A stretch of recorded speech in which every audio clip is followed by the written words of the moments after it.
ఇవాళ చూస్తూ ఉంటాం. చూడండి, ఢిల్లీలో 75 సార్లు మన ముఖ్యమంత్రి రేవంత్ రెడ్డి ముఖ్యమంత్రి అయిన తర్వాత ఇది 75సారి ఈరోజు ఢిల్లీలో ఉన్నాడు. ఆయన ముఖ్యమంత్రి అయి 32 నెలలు కాలే, ఎల్లుండితోనో రేపటితోనో 32 నెలలు అవుతుంది. కానీ 13 రోజులకు ఒకసారి ఢిల్లీ పోతాడు, 2-3 రోజులు ఆడు ఉంటాడు. దేహి దేహి దేహి అని ఈరోజు అక్కడ యాచిస్తా ఉన్నాడు. వాళ్ళకి మరి యాచిస్తున్నాడో వాళ్ళకి ఇచ్చొస్తున్నాడో కానీ మొత్తానికైతే ఢిల్లీ పోవడం అంటే ఢిల్లీ వాళ్ళ ముందు యాచించి ఢిల్లీ ముందు గులాంగిరి చేసి జయశంకర్ సార్ కోరుకున్నది ఇదే. ఏమన్నాడు ఆయన? ఢిల్లీకి సామంతులు ఉండొద్దు, స్వతంత్రులు ఉండాలి. ఎన్నటికైనా స్వీయ రాజకీయ అస్తిత్వమే తెలంగాణకు శ్రీరామ రక్ష. తెలంగాణ కోసం ఒక స్వీయ రాజకీయ అస్తిత్వ పతాక ఉండాలి.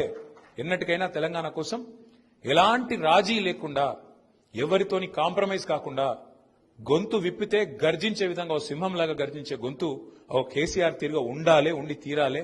అందుకే కాంగ్రెస్ లో కలవద్దు అని గట్టిగా వాదించిన నాయకుడు, వాదించిన మహానుభావుడు ప్రొఫెసర్ జయశంకర్ గారు. లైక్ చేయండి, షేర్ చేయండి, సబ్స్క్రైబ్ చేయండి. మరిన్ని వీడియోల కోసం బెల్ సింబల్ పై క్లిక్ చేయండి.